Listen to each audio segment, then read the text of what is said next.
आज जिस अमेरिका के साथ ईरान की दुश्मनी एकदम मतलब सबसे खतरनाक दौर से गुजर रही है ना, हाँ, बिल्कुल एकदम मुहाने पर है। तो सुनने वालों के लिए स्रोत में एक ऐसी बात है जो किसी को भी हैरान कर देगी। उसी अमेरिका ने 1950s और 70s में ईरान को उनकी पहली न्यूक्लियर टेक्नोलॉजी हाथ में थमा दी थी। सही बात है। और वो भी सिर्फ आम रिएक्टर्स नहीं थे। हाँ, वेपन्स ग्रेड यूरेनियम के साथ दी थी। एकदम। मतलब एक ऐसी आग जिसके आसपास आज तीसरे विश्व युद्ध का डर मंडरा रहा है ना, उसकी चिंगारी खुद अमेरिका ने लगाई थी। ये स्रोत सामग्री में दर्ज एक ऐसी डिटेल है जो किसी के भी दिमाग में जो छवि बनी हुई है ना, उसको पूरी तरह पलट कर रख देती है। हम आज Iran the empire that was stolen नामक इस विश्लेषण में एक ऐसे देश की परतों को खोलने जा रहे हैं जिसने 2500 साल पहले दुनिया को सबसे पहला ह्यूमन राइट्स चार्टर दिया था, जो कि बहुत बड़ी बात है। बिल्कुल।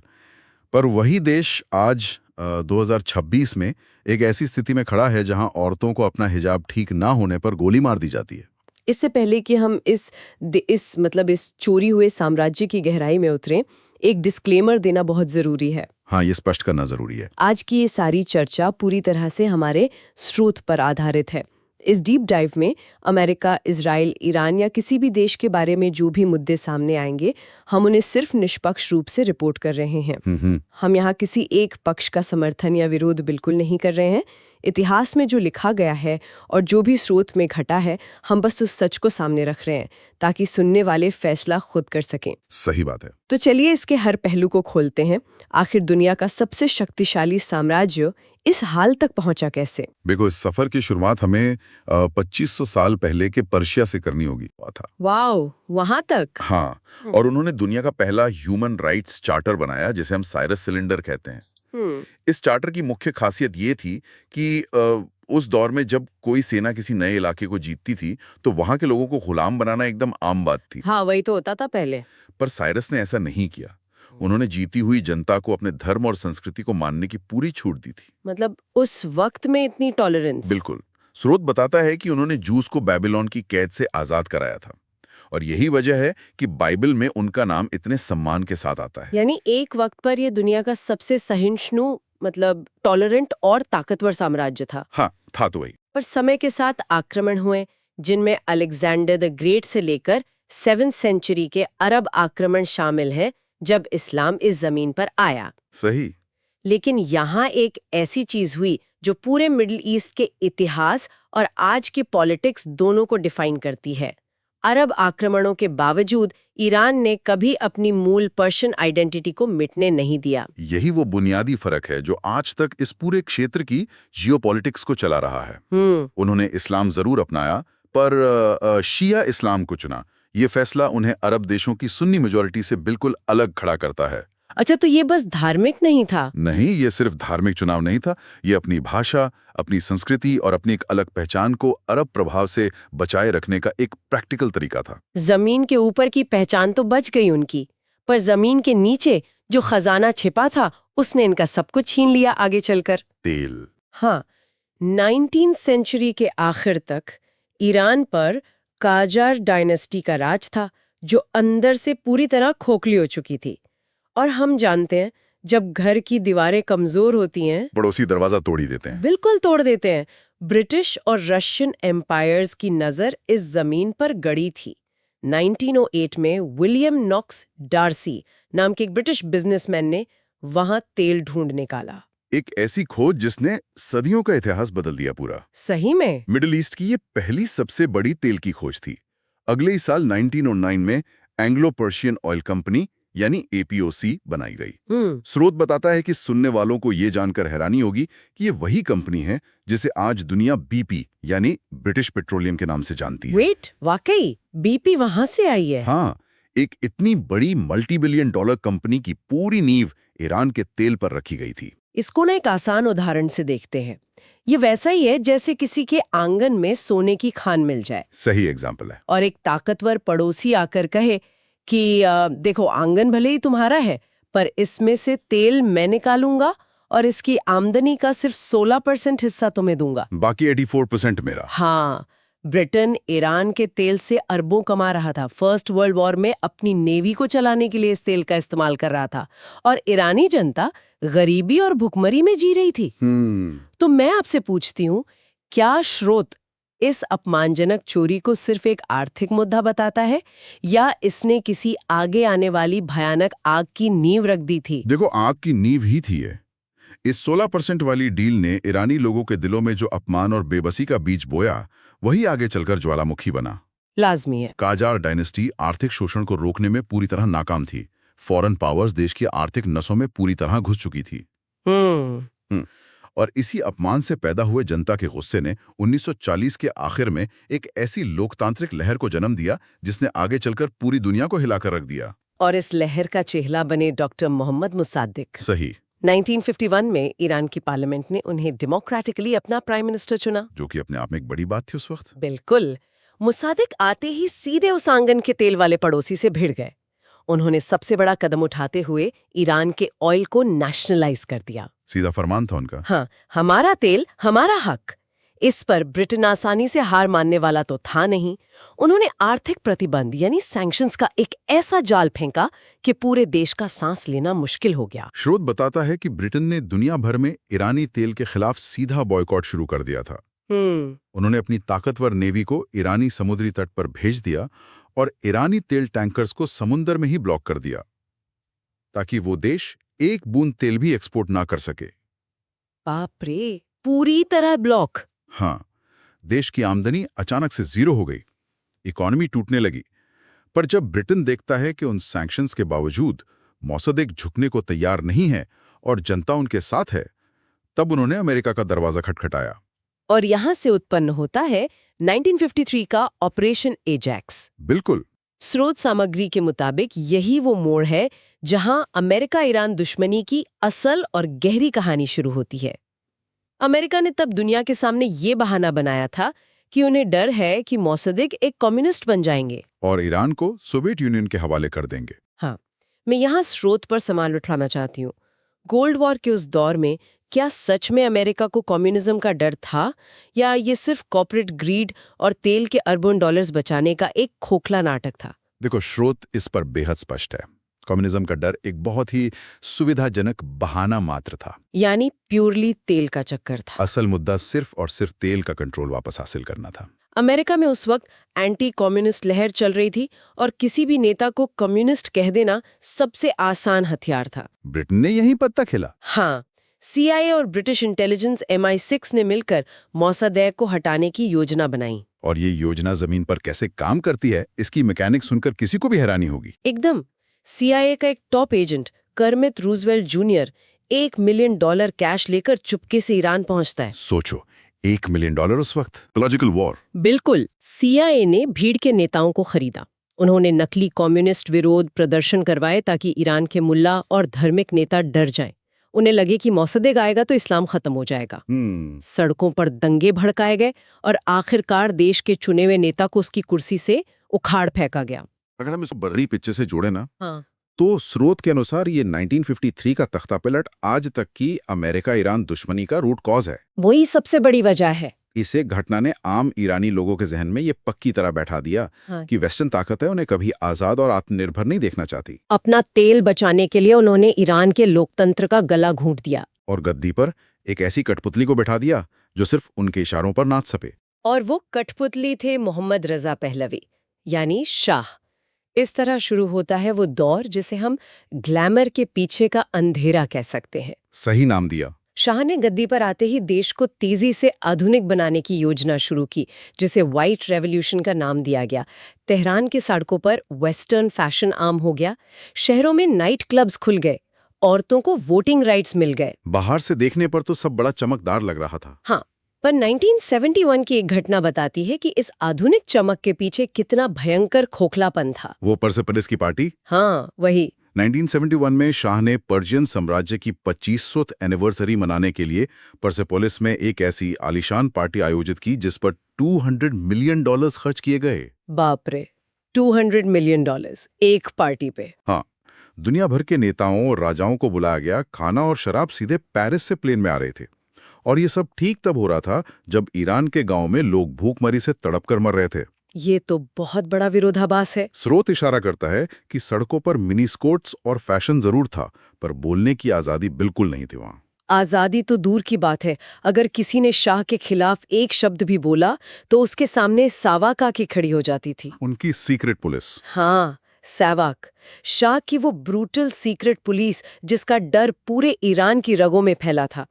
और स्रोत ये बड़ा दावा करता है कि इस खौफनाक फोर्स को ट्रेन करने वाले और कोई नहीं बल्कि CIA और इजराइल की इंटेलिजेंस एजेंसी मोसाद के लोग थे। ये सच में हैरान करने वाली बात है। उनका टॉर्चर करने का तरीका इतना भयानक था कि उस दौर में एमनेस्टी इंटरनेशनल ने ईरान को दुनिया का सबसे खराब ह्यूमन राइट्स वायलेटर घोषित कर दिया था। 3 से 4 हजार पॉलिटिकल प्रिजनर्स थे उनकी अंधेरी जेलों में। और देखो, इस दौर में जियोपॉलिटिकल रिश्ते सच में हैरान कर देने वाले थे। कैसे? एक तरफ ईरान के लोग शाह के अत्याचारों से पिस रहे थे और दूसरी तरफ उस वक्त ईरान और इजराइल दुनिया के सबसे अच्छे दोस्त थे। वेट, इजराइल और ईरान बेस्ट फ्रेंड्स थे? हाँ, दोनों देशों के बीच डीप इंटेलिजेंस शेयरिंग होती थी। ईरान इजराइल को तेल देता था और बदले में हथियार और सिक्योरिटी ट्रेनिंग लेता था। यहाँ बात सच में बहुत दिलचस्प हो जाती है स्रोत में। शाह ने उस दौर में अपनी सेना के लिए जो हथियार इकट्ठे किए, जैसे बेहतरीन F-14 फाइटर जेट्स और जो न्यूक्लियर प्रोग्राम उन्होंने शुरू किया, वो पूरी तरह अमेरिका के ही खुले सपोर्ट से हो रहा था। बिल्कुल। जिस लीडर की एमनेस्टी निंदा कर रहा था अमेरिका, उसके दिमाग और मिलिट्री को ताकतवर बना रहा था। तो क्या उस वक्त अमेरिकन सेना और सरकारों ने सिर्फ इसलिए उन भयानक ह्यूमन राइट्स वायलेशंस पर आंखें मूंद ली थी क्योंकि उन्हें अपना सस्ता तेल चाहिए था और कोल्ड वॉर के दौरान उस रीजन में अपना एक वफादार रीजनल पुलिसमैन चाहिए था? स्रोत इस पर यही निष्कर्ष निकलता है। अमेरिका और ब्रिटेन दोनों के लिए शाह सिर्फ उनके हितों की रक्षा करने वाला एक दरबान था, बस एक मोहरा थे वो। हाँ। पर यही आर्थिक असमानता, गांव की भूखमरी और SAVA के टॉर्चर रूम्स में बहती लोगों की चीखें अंदर ही अंदर एक बारूद का बड़ा ढेर इकट्ठा कर रही थीं, जो फटने ही वाला था। एक ऐसी भयानक आग जिसमें शाह के शासन के साथ साथ अमेरिका का वो पूरा बनाया हुआ नेटवर्क जलकर खाक होने वाला था, जिसे दुनिया ने 1979 की रेवोल्यूशन यानी क्रांति के रूप में देखा। धार्मिक लहर नहीं थी, जैसा कि आज कुछ लोग सोचते हैं। हाँ, ये गलतफहमी है थोड़ी। इस बारूद में सभी का गुस्सा शामिल था। लेफ्टिस्ट थे, लिबरल्स थे, बाजार के व्यापारी और यूनिवर्सिटी के पढ़े लिखे स्टूडेंट्स थे। सबकी विचारधाराएं अलग थीं, पर उनका दुश्मन एक था, शाह। पर इस पूरी क्रांति की भीड़ में जब वक्त आया तो बाजी किसी और ने ही मार ली। खुमैनी ने। हाँ, एक ऐसी आवाज जो पिछले 15 साल से देश से बाहर थी, आयतुल्लाह रूहुल्लाह खुमैनी। ये स्रोत में बड़ा डिटेल्ड बताया है। खुमैनी का क्रांति करने का तरीका किसी मॉडर्न मास्टर क्लास से कम नहीं था। 15 साल के एग्जाइल में पेरिस से बैठकर उन्होंने एक पैरेलल कम्युनिकेशन नेटवर्क खड़ा किया था। कैसेट टेप्स के जरिए। राइट, बिल्कुल। उन्होंने उस जमाने की सबसे ऑर्डिनरी चीज कैसेट टेप्स का इस्तेमाल किया। वो अपने फायरी भाषण इन टेप्स पर रिकॉर्ड करते और उन्हें सीक्रेटली स्मगल करके ईरान की मस्जिदों और बाजारों में लाया जाता। एक तरह से उस जमाने का सोशल मीडिया हो गया ये। सही कहा, उस दौर का अपना सोशल मीडिया नेटवर्क। सावाक का पूरा स्टेट मीडिया और कंट्रोल एक तरफ और ये स्मगल्ड कैसेट टेप्स दूसरी तरफ, जिसने लोगों को सड़कों पर एकजुट कर दिया। और इस आवाज के असर में शाह को आखिरकार देश छोड़कर भागना ही पड़ा। 1979 में जब खुमैनी ईरान वापस आए तो लाखों की भीड़ सड़कों पर उनका नारा आकाश में गूंज रही थी। पूरा देश खुशी मना रहा था। पर स्रोत में एक अजीब घटना का जिक्र है। जब उनके जहाज में किसी रिपोर्टर ने उनसे पूछा कि 15 साल बाद अपने देश वापस आकर उन्हें कैसा लग रहा है, उनके क्या इमोशंस हैं, तो उन्होंने क्या कहा? उनका जवाब रोंगटे खड़े करने वाला था। उन्होंने सिर्फ एक शब्द कहा, हिच, जिसका फारसी में मतलब होता है कुछ नहीं। बिल्कुल इमोशनलेस। एकदम सपाट चेहरा। और यही सपाट चेहरा आगे चलकर इस क्रांति का सबसे बड़ा धोखा साबित हुआ। स्रोत इसे द ग्रेट बिट्रेयल कहते हैं। क्रांति करने के लिए लेफ्टिस्ट्स, औरतों और स्टूडेंट्स ने अपना खून बहाया था, पर खोमेनी ने गद्दी पर बैठते ही धीरे धीरे एक एक करके उन सभी को रास्ते से हटा दिया, सबको खत्म कर दिया। हाँ, पावर कंसोलिडेट करने के लिए उन्होंने देश को पूरी दुनिया से पूरी तरह आइसोलेट करना शुरू किया। और इस आइसोलेशन को पूरा करने का सबसे बड़ा हथियार बना 1979 का US एम्बेसी हॉस्टेज क्राइसिस। 444 दिनों तक बंधक थे वो। 52 अमेरिकन डिप्लोमैट्स को उन्होंने हॉस्टेज बनाकर रखा। ये सिर्फ अमेरिका को छुड़ाने के लिए नहीं था, ये खुमैनी की एक सोची समझी स्ट्रैटेजी थी, देश को दुनिया की बाकी ताकतों से बिल्कुल काट देने की। ताकि कोई बाहर से दखल न दे सके। क्योंकि जब देश दुनिया से अलग पड़ जाता है और बाहरी खतरे का डर बनाया जाता है, तब अंदर के लोग अपने नेताओं से सवाल पूछना बंद कर देते हैं, और इसका नतीजा भुगता खुद उन लोगों ने जिन्होंने क्रांति की थी।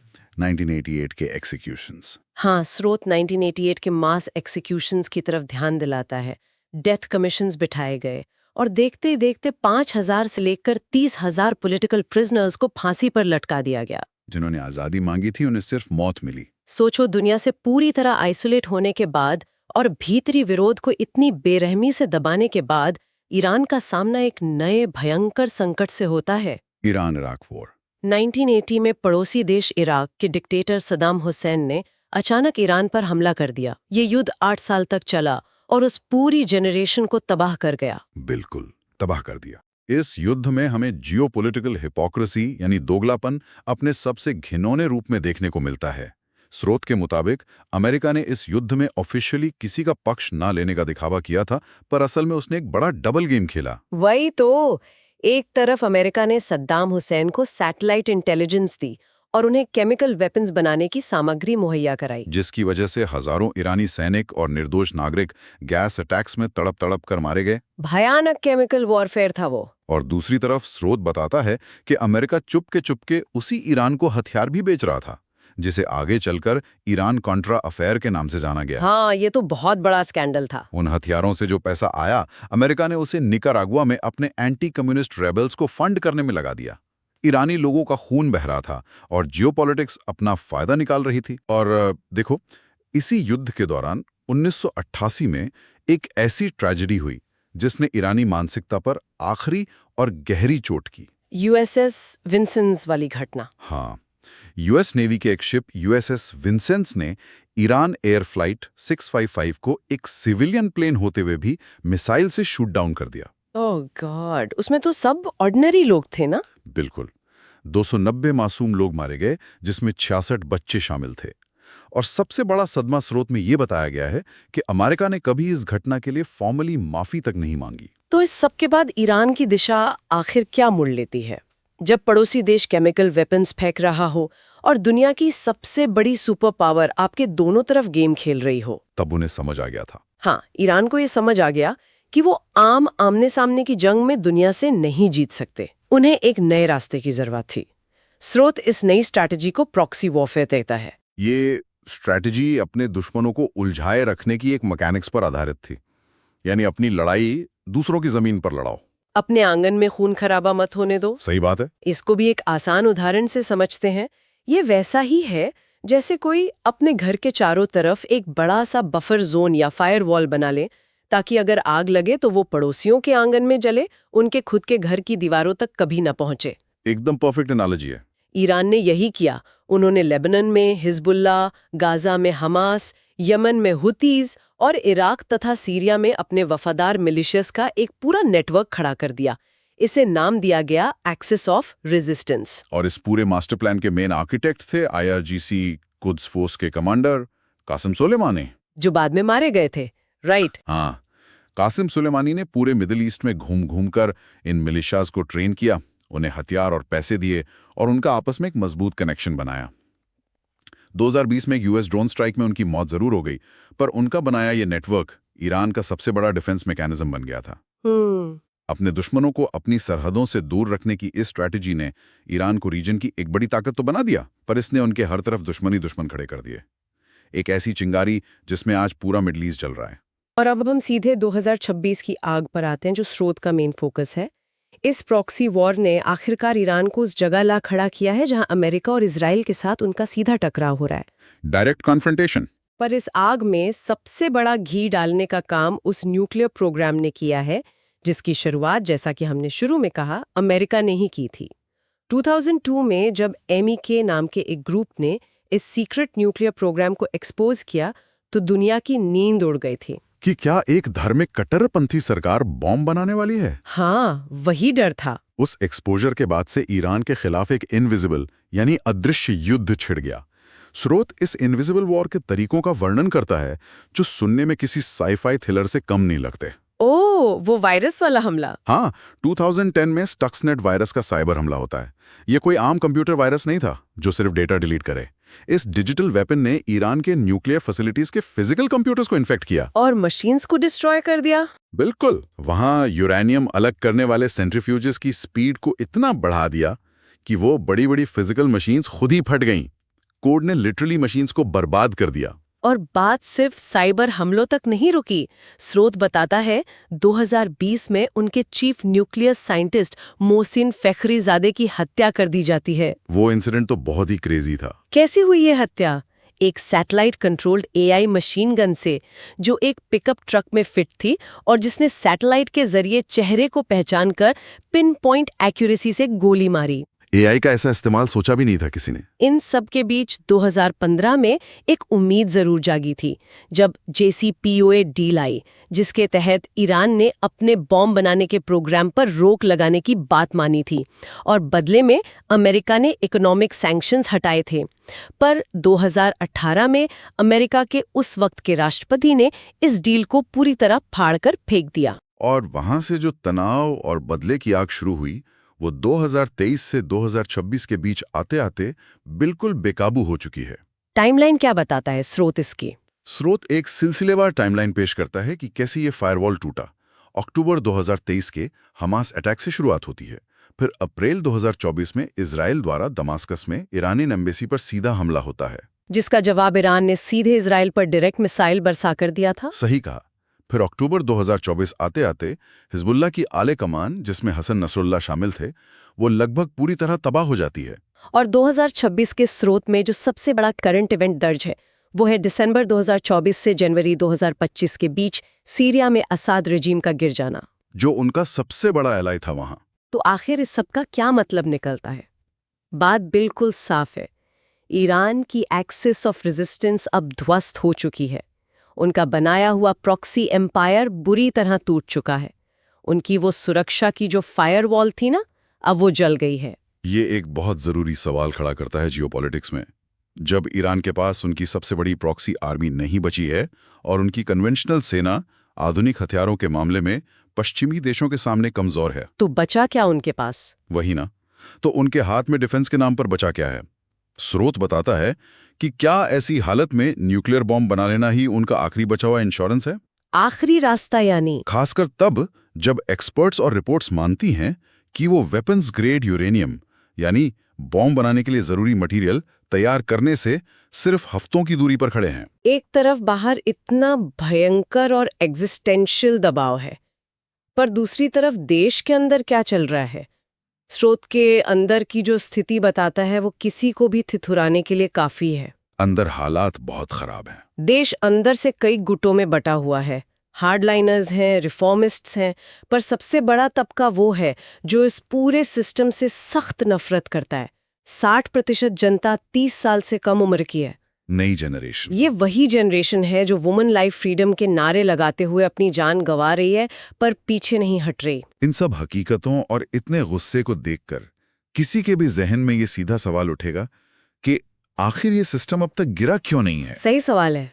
इतने भयानक विरोध और टूटी हुई इकोनॉमी के बावजूद देश में सिविल वॉर यानी गृह युद्ध क्यों नहीं शुरू हुआ? तो आखिर इस मजबूरी के जाल का क्या मैकेनिक्स है स्रोत के हिसाब से? स्रोत इसके 7 चौंकाने वाले ताने देता है, जिसमें इस सवाल का पूरा जवाब छिपा है। पहला कारण है IRGC की बेपनाह ताकत, जो कि उनकी मिलिट्री विंग है। हाँ, पर यह सिर्फ एक सेना नहीं है। स्रोत बताता है कि ये देश की इकोनॉमी का 20 से 40% हिस्सा अपने कंट्रोल में रखते हैं। इकोनॉमी पर भी कब्जा है उनका। दूसरा कारण है विपक्ष का बिल्कुल बिखरा हुआ होना।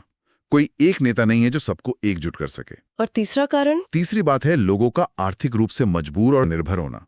जब इकोनॉमी पूरी तरह खराब होती है तो आम आदमी सरकार की छोटी मोटी सब्सिडीज और नौकरियों पर निर्भर हो जाता है। वो विरोध करने का रिस्क नहीं ले सकते। बिल्कुल। चौथा कारण है भयानक सर्वेलेंस और गोली मार दी जाने का डर। स्रोत आगे बताता है पांचवा कारण प्रोटेस्ट फटीग। प्रोटेस्ट फटीग यानी लोग थक चुके हैं। हाँ, लोग बार बार सड़कों पर निकलते हैं और बार बार उनकी आवाज को खून से दबा दिया जाता है, तो एक थकान आ जाती है। पर जो छठा और सातवां कारण स्रोत में बताया गया है वो सबसे गहरा और भयावह डर है मुझे लगता है। कौन सा? वो है सीरियाफाइकेशन का खौफ। लोगों में ये डर बैठ गया है कि अगर ये सख्त रेजिम अचानक गिर गया तो उनका देश सिविल वॉर में फंसकर छोटे छोटे टुकड़ों में टूट जाएगा, या फिर बिल्कुल सीरिया और लीबिया की तरह जलकर बर्बाद हो जाएगा। इस आखिरी पॉइंट में एक इतनी बड़ी ट्रेजेडी छुपी है जो सुनकर किसी को भी अंदाजा होगा कि वहां का आम आदमी किस कदर फंसा हुआ है। स्रोत के अनुसार लोग इस रेजिम से थक चुके हैं, वो आज़ादी चाहते हैं, पर वो उस आज़ादी की कीमत अपने ही शहरों, अपने ही घरों को सिविल वॉर की आग में जलता हुआ देखकर नहीं चुकाना चाहते। वो नए उजाले के लिए अपना आज पूरी तरह नहीं जलाना चाहते। ये एक ऐसे लाचारी का जाल है जहां से निकलने का रास्ता फिलहाल किसी को नहीं दिख रहा है। वहां सच में एक ऐसी प्राचीन सभ्यता जिसे बार बार फॉरेन पावर्स ने सिर्फ उसके तेल के लिए नीचा दिखाया और इस्तेमाल किया, और फिर एक ऐसी क्रांति आई जिसे उसके ही नेताओं ने हाईजैक कर लिया। यही पूरा इतिहास रहा है इनका। स्रोत बताता है कि मिडिल ईस्ट का सबसे बड़ा विरोधाभास यानी पैराडॉक्स यही समझ आता है कि हर कोई शांति चाहता है, पर कोई भी उन चीजों को छोड़ने को तैयार नहीं है जो शांति को असंभव बनाती हैं। इस डीप डाइव को हम एक आखिरी विचार पर रोकना चाहेंगे। आज 2026 में स्रोत के अनुसार सुप्रीम लीडर खामेनेई 86 साल के हैं और उनकी तबीयत खराब चल रही है। वक्त तेजी से आगे बढ़ रहा है। सक्सेशन का सवाल आएगा अब। जब उनका समय आएगा और पावर के लिए अंदरूनी जंग यानी सक्सेशन का संकट पैदा होगा, तब आखिर होगा क्या? ये स्रोत नहीं बता सकता, पर डर जरूर है। क्या IRGC और मुल्लाज का एक नया हार्डलाइन धड़ा इस चोरी हुए साम्राज्य पर अपने पंजे और भी मजबूत कर लेगा, या फिर क्या उस अंदरूनी अफरा तफरी के मौके का फायदा उठाकर ईरान की 8.5 करोड़ जनता उस दिन अपना वो 2500 साल पुराना साइरस सिलिंडर वाला खोया हुआ गौरव वापस छीन लेगी? ये एक बहुत बड़ा सवाल है सबके लिए। एक देश जो बरसों से अपने अस्तित्व की लड़ाई लड़ रहा है, उसकी आखिरी मंजिल अभी लिखी जानी बाकी है। इस पर और